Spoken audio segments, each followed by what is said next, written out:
Good morning, स्वागत है आपका मनी मॉर्निंग में। मैं हूं दिव्या और आप देख रहे हैं पर्सनल फाइनेंस से जुड़ी खबरें जो डालती हैं आपकी जेब और जिंदगी पर असर। तो चलिए बताते हैं आपको आज की प्रमुख खबरें। बैंक से लोन लेने वाले ग्राहकों को बड़ी राहत मिली है। आरबीआई ने सभी बैंकों और वित्तीय संस्थानों के लिए एक नया निर्देश जारी किया है। इसके तहत कर्ज की पूरी राशि चुकाने के 30 दिन के भीतर बैंकों को प्रॉपर्टी के ओरिजिनल डॉक्यूमेंट ग्राहकों को लौटाने होंगे। अभी कोई समय सीमा तय न होने से बैंक डॉक्यूमेंट को जारी करने में मनमर्जी करते हैं। इससे ग्राहक बेवजह परेशान होते हैं। इस संबंध में आरबीआई के पास कई शिकायतें और विवादों का ढेर लगा हुआ है। आरबीआई ने कहा है कि निर्देश का पालन नहीं करने पर बैंकों और वित्तीय संस्थाओं को 5,000 रुपए प्रतिदिन के हिसाब से हर्जाना देना होगा। फेस्टिवल सीजन शुरू होने के साथ ही बैंकों ने भी ऑफर्स की पेशकश करना शुरू कर दिया है। सार्वजनिक क्षेत्र के बैंक ऑफ बड़ौदा ने बीओबी के संग त्योहार की उमंग नाम से विशेष फेस्टिव अभियान को शुरू किया है। इसके तहत आकर्षक ब्याज दर पर होम, कार, पर्सनल और एजुकेशन लोन की पेशकश की जा रही है। अपने डेबिट और क्रेडिट कार्ड होल्डर को फेस्टिव ऑफर्स और डिस्काउंट उपलब्ध कराने के लिए बैंक ने इलेक्ट्रॉनिक, ट्रैवल और फूड जैसी कैटेगरी में टॉप ब्रांड्स के साथ समझौता किया है। फेस्टिव सीजन के दौरान होम लोन की शुरुआत 8.40% से होगी। इस पर बैंक प्रोसेसिंग फीस से भी पूरी तरह छूट देगा। कार लोन 8.70% और एजुकेशन लोन 8.55% के शुरुआती ब्याज पर मिलेगा। सरकारी कर्मचारियों की जल्द बढ़ने वाली है सैलरी। सरकार महंगाई भत्ते में 4% की बढ़ोतरी करने जा रही है। सितंबर अंत में होने वाली कैबिनेट बैठक में ये प्रस्ताव रखा जाएगा। दुर्गा पूजा से पहले 1 करोड़ से ज्यादा कर्मचारियों और पेंशन भोगियों के लिए महंगाई भत्ता बढ़ाने का ऐलान हो सकता है। अभी केंद्रीय कर्मचारियों और पेंशन भोगियों को 42% की दर से महंगाई भत्ता और महंगाई राहत दिया जा रहा है। इससे पहले मार्च 2023 में महंगाई भत्ता बढ़ाकर 42% किया गया था। India first life insurance company ने गारंटीड सिंगल प्रीमियम प्लान पेश किया है। ये प्लान उपभोक्ताओं को वित्तीय सुरक्षा के साथ ही बचत सुविधा भी उपलब्ध कराएगा। ये प्लान रिटायरमेंट और संपत्ति निर्माण के लिए आदर्श है। ये एक non linked, non participating individual single premium saving plan है जो एक लंबी अवधि में उपभोक्ता को गारंटीड रिटर्न की गारंटी देता है। इस प्लान में उपभोक्ताओं को अपने लॉन्ग टर्म वित्तीय लक्ष्यों के साथ बीमा कवर का लाभ एक साथ मिलता है। कोटक महिंद्रा बैंक ने फिक्स डिपॉजिट पर ब्याज दर बढ़ाने का ऐलान किया है। 2 करोड़ रुपए से कम वाली एफडी पर नई ब्याज दरें 13 सितंबर से लागू की गई हैं। 7 दिन से लेकर 10 साल वाली एफडी पर बैंक 2.75% से लेकर 7.20% तक के ब्याज की पेशकश कर रहा है। वरिष्ठ नागरिकों को आधा फीसदी अतिरिक्त ब्याज दिया जा रहा है। फेस्टिव सीजन से बढ़ने वाली क्रेडिट मांग को पूरा करने के लिए बैंक जमा पर ब्याज दर बढ़ा रहा है। इससे उनके पास पर्याप्त नकदी उपलब्ध हो सके।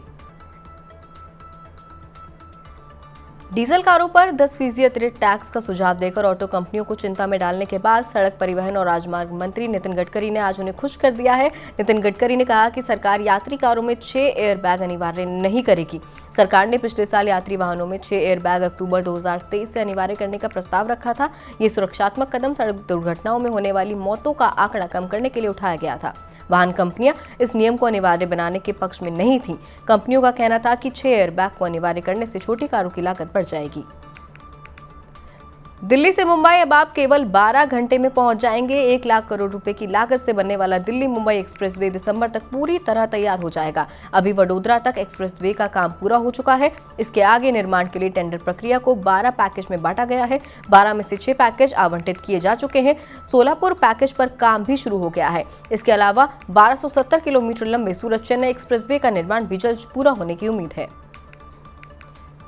केंद्रीय मंत्रिमंडल ने उज्ज्वला योजना में 75 लाख नए गैस कनेक्शन देने को मंजूरी दी है। इसके लिए 1650 करोड़ रुपए मंजूर किए गए हैं। इसके साथ इस योजना के तहत लाभान्वित होने वाली कुल महिलाओं की संख्या बढ़कर 10.35 करोड़ हो जाएगी। फ्री गैस कनेक्शन देने के लिए सरकार पेट्रोलियम कंपनियों को कुल 1650 करोड़ रुपए देगी। प्रधानमंत्री उज्ज्वला योजना की शुरुआत मई 2016 में की गई थी। इस योजना के तहत गरीबी रेखा के नीचे रहने वाले परिवारों की महिलाओं को मुफ्त में गैस कनेक्शन दिए जाते हैं।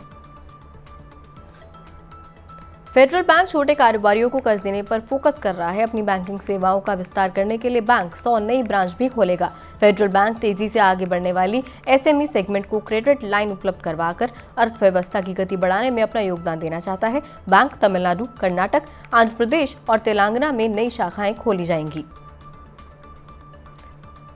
जीरो बैलेंस वाले जनधन खातों का इस्तेमाल करने से लोग बचते हैं, क्योंकि बैंक इस तरह के खाते पर कई तरह के शुल्क लगाते हैं। इन्फोसिस के सह संस्थापक और चेयरमैन नंदन नीलकेणी ने कहा कि इस समस्या का समाधान निकाला जाना चाहिए। पिछले कुछ सालों में आबादी के एक बड़े हिस्से ने बैंकों में खाते खुलवाए हैं, लेकिन न्यूनतम राशि की अनिवार्यता से मुक्त इन बैंक खातों का लेन देन के लिए इस्तेमाल अधिक नहीं हो रहा, जिससे अर्थव्यवस्था को औपचारिक बनाने का लक्ष्य पीछे छूटने की आशंका बढ़ रही है। हरियाणा में रहने वाले गरीबों को मिलेगा पक्का घर। हरियाणा सरकार ने राज्य के 1 लाख गरीब परिवारों को पक्का घर देने की घोषणा की है। इसके लिए जल्द आवंटन प्रक्रिया शुरू की जाएगी। राज्य सरकार विभिन्न योजनाओं का लाभ पात्र नागरिकों तक पहुंचाने के लिए प्रतिबद्ध है। लाभार्थी की पहचान सुनिश्चित करने के लिए परिवार पहचान पत्र योजना भी शुरू की गई है। इससे राशन कार्ड और पेंशन जैसी सुविधाओं का वितरण सुव्यवस्थित बनाने में मदद मिलेगी। अब चलते चलते बताते हैं आपको सोने चांदी का भाव। बुधवार को दिल्ली सराफा बाजार में सोने और चांदी दोनों में गिरावट रही। सोना 350 रुपए टूटकर 60,000 रुपए से नीचे आ गया। वहीं चांदी भी 1,000 रुपए प्रति किलोग्राम सस्ती हो गई। अंतर्राष्ट्रीय बाजार में सोना कमजोर होकर $1911 प्रति औंस और चांदी $22.94 प्रति औंस पर कारोबार कर रही थी। डॉलर के मजबूत होने और कच्चे तेल के महंगा होने से सोने चांदी पर दबाव बढ़ गया है। आज के बुलेटिन में बस इतना ही। अपने काम की जरूरी खबरें देखने और समझने के लिए सब्सक्राइब करें हमारे YouTube चैनल Money9 को। पर्सनल फाइनेंस से जुड़ी खबरों को पढ़ने के लिए हमारी वेबसाइट www.money9.com पर जाएं। खास कार्यक्रम देखने के लिए आप Money9 ऐप को भी डाउनलोड कर लें। बने रहिए Money9 के साथ। नमस्कार।